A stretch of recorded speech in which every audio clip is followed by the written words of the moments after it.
దేనికి చేస్తున్నామంటే ఏలినాటి శని ప్రభావం తగ్గడానికి కొరకు ముఖ్యంగా.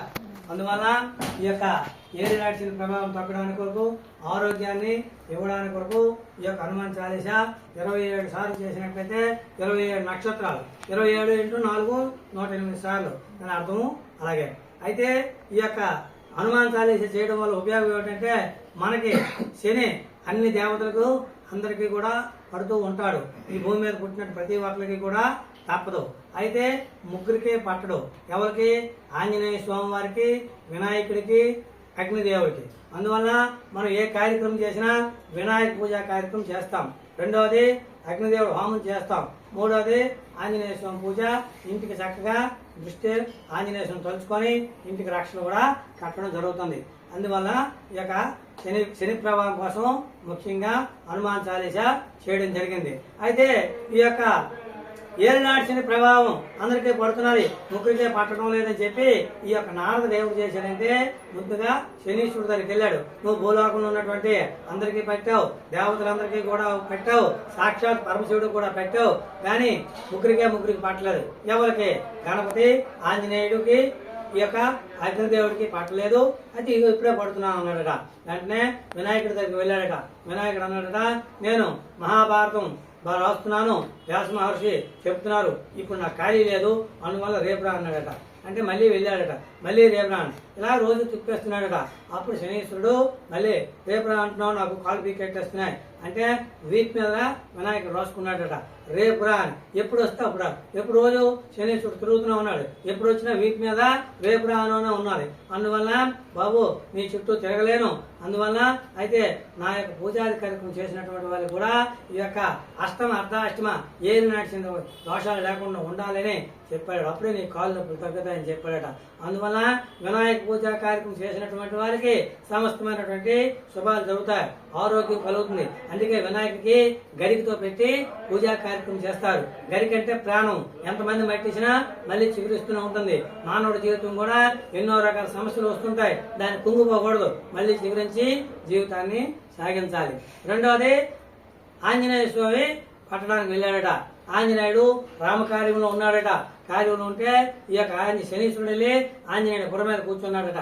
కూర్చుంటే ఇదేదో రాక్షసమాయ అని చెప్పి వెంటనే ఆ యొక్క పెద్ద రాళ్ళు తీసుకొచ్చి నెత్తి మీద పెట్టుకున్నాడట. పెట్టుకుంటే శనీశ్వరుడికి తగిలిసి వెంటనే భుజాల మీద కొట్టేశాడట. ఈ యొక్క భుజాలు బరువు అయిపోతున్నాయట. మళ్ళీ 2 రాళ్ళు తెచ్చి భుజాల మీద పెట్టేటాడు. మళ్ళీ శనీశ్వరుడు దెబ్బలు తగిలి కాలు పెట్టేశాడట. ఈ కాలు గట్టి పెట్టేస్తాను, ఆంజనేయుడు పడిపోతాడు అని చెప్పి అనుకున్నాడట. ఈ యొక్క శనీశ్వరుడు ఆంజనేయుడు కాలు దగ్గర పెట్టేసరికి ఆంజనేయుడు ఏదో రాక్షసమాయ అని చెప్పి పెద్దగా మనిషి పొడుగు పెరిగిపోయి 2 కాళ్ళతో గట్టి నొక్కించాడట. మహాప్రభు నన్ను రక్షించు, నేను శనీశ్వరుడు, నన్ను కాపాడు అంటే అప్పుడు ఆంజనేయుడు చెప్పాడట, నన్ను కానీ తలెత్తినటువంటి వారికి, నాకు పూజాది కార్యక్రమం చేసినటువంటి, నా హనుమాన్ చాలీసా చేసినటువంటి వారికి శని బాధలు కానీ మృత్యు దోషం గట్రా లేకుండా ఉండాలని కాపాడమని చెప్పాడు. శనీశ్వరుడు ఒప్పుకున్నాడట. అందుకే నవగ్రహాలయం కలకపోయినా శనీశ్వరుడు ఆంజనేయ పాదాల దగ్గర ఉంటాడని చెప్పి ఆంజనేయ గోవులకు వెళ్ళడం, రాయల చెట్టుకు వెళ్ళడం ఇవి చేస్తూ ఉంటారు.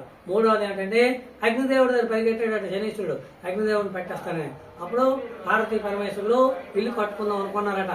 పరమశివుడు మనకు ఇల్లు వద్దు, చక్కగా ఈ యొక్క హిమాలయాలు ఉన్నాయి, చెట్లు, పక్షులు, జంతువులు, సృష్టి అంతా మన చుట్టే ఉన్నది, ఇంకా సరదాగా ఉన్నది, ఇన్ని ఏసీలు కూడా చాలవు, హిమపర్వతం ఉన్నది, అందువల్ల మనకి ఇల్లు ఎందుకంటే పార్వతీదేవి ఒప్పుకోలేట. ఇల్లు కట్టమని చెప్పిందట.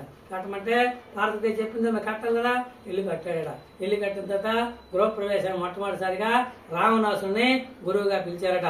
రావణాసుడు గృహప్రవేశం చేసి దక్షిణ తాంబూలం అడిగాడట. ఏమిటి కావాలని పరమశివుడు అడిగాడట. నేను అడిగితే నువ్వు ఇవ్వలేవన్నాడు. నేనేమకపోతే ఇంకెవరు ఇస్తారు, నీకు ఏమిటి కావాలి కోరుకోమన్నట. అది ఇల్లు ఇచ్చి మనట. వెంటనే ఆ ఇల్లు ఇచ్చేసాడట. అదే లంకాపట్నం అయింది ఇప్పుడు. అందువల్ల పార్వతీదేవి మీరు కాదు నేను కడతానని చెప్పిందట. మనకి ఇల్లు అచ్చిరాదు, నువ్వు వద్దని చెప్పినా పార్వతీదేవి వెళ్ళలేదట. మళ్ళీ ఇల్లు కట్టిందట.